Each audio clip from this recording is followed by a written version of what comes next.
Guys ಈಗ 11 ಗಂಟೆ ಆಯ್ತು. ನಮ್ಗೆ ಈಗ ಒಂದು ನೆನಪಾಯ್ತು, ನನ್ನ ಕಸಿನ್ ಇದು ನಾಳೆ ಬರ್ತ್ಡೇ ಉಂಟಂತ.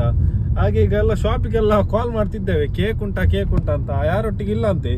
ಈಗ ನನ್ನ ಕಸಿನ್ ಇದು ಬರ್ತಿರಲ್ಲ, ಈಗ ಏನಾದ್ರು ಮಾಡಿ ವ್ಯವಸ್ಥೆ ಮಾಡ್ಬೇಕು. ಈಗ 11 ಗಂಟೆ ರಾತ್ರಿಗೆ ಬಂಡಿ ಮಠದಲ್ಲಿ ಬೇಕ್ಲೈನ್ ಶಾಪ್ ಒಂದು ಓಪನ್ ಇತ್ತು ಗೈಸ್. ಹಾಗೆ ನಾವು ಅಲ್ಲಿ ಕೇಕ್ಸ್ ತಕೊಂಡ್ವಿ ಗೈಸ್. ಸೀನ್ ಏನಂದ್ರೆ ನಮ್ಗೆ ಈಗ ಕೇಕ್ ಸಿಕ್ಕಿದೆ, ಆದ್ರೆ ಬರ್ತ್ಡೇ ಬಾಯ್ ಈಗ ಮಲಗಿದಾನಂತ. ಬರ್ತ್ಡೇ ಬಾಯ್ ತಮ್ಮ ಕಾಲ್ ಮಾಡಿದ್ವಿ, ಅವ್ನು ಕಾಲ್ ರಿಸೀವ್ ಮಾಡ್ತಿಲ್ಲ. ಈಗ ಡೋರ್ ಯಾರು ತೆಗಿದೆ ಅಂತ ನಮ್ಗೆ ಈಗ ಟೆನ್ಷನ್ ಆಗಿದೆ. ಕೇಕ್ ನಾವೇ ತಿನ್ಬೇಕಾಗ್ತದ ನೋಡುವ ಗೈಸ್. ಆಲ್ರೆಡಿ ನಾವು ಲೇಟ್ ಆಗಿದ್ದೇವೆ, ಅದ್ರಡಿಯಲ್ಲಿ ಕೇಕ್ ಬಿಟ್ಟೋಗಿ ನಾವು ಬೈಕ್ ಅಲ್ಲಿ ಕುತ್ಕೊಂಡಿದ್ದೇವೆ. ಈಗ 11:57 ಆಯ್ತು ಗೈಸ್. ನಾವು ಅವನ ಮನೆಗೆ ಹೋಗ್ತಿದ್ದೇವೆ. ಸೌಂಡ್ ಏನ್ ಮಾಡದೆ ಮೆಲ್ಲ ಗೇಟ್ ತೆಗೆದು ಹೋಗ್ತಿದ್ದೇವೆ ಗೈಸ್. ನಾವು ಆಲ್ರೆಡಿ ಇನ್ಫಾರ್ಮ್ ಮಾಡಿದ್ವಿ, ಹಾಗೆ ಅವನ ಬ್ರದರ್ ಡೋರ್ ಓಪನ್ ಇಟ್ಟಿದ್ದ.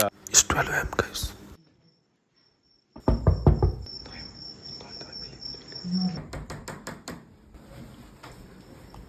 Happy birthday to you.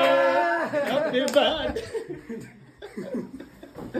जाओ वरगोला 12 लेंद्र करोला दिचिडीली ಕಾಲ್ ಆರಲ್ಲ ಕಾಲ್ ಬಿಡ್ರಲ್ಲ ಅಲ್ಲ ಬಾಯ್ಡ ಬರ್ತ್ಡೇ ಗಾಯ್ಸಿಂಡಿ ಇದು ಮಾಡಿ ಚಂದ ಇಲ್ಲಲ್ಲ ಎಲ್ಲರೂ ಮೈ ಚಂದ ಬೇಕು. ಹಾಗೆ ಬರ್ತ್ಡೇ ಬಾಯ್ ಕೇಕ್ ಕಟ್ ಮಾಡಿ ನಮ್ಗೆಲ್ಲ ಸ್ವಲ್ಪ ತಿನ್ನಿಸಿ, ಅವನಿಗೆ ಸಹ ನಾವು ತಿನ್ನಿಸಿ, ಮತ್ತೆ ನಮ್ಗೆ ಹಣ ಕೊಟ್ರು. ಖರ್ಚು ಮಾಡುವ ಹಣ ಅಲ್ಲ, ಕುಡಿಯುವ ಹಣ. ಅದು ನಾವು ಕುಡ್ದು ನಾವು ಮತ್ತೆ ವಾಪಸ್ ಬಂದ್ವಿ ಗಾಯ್ಸ್.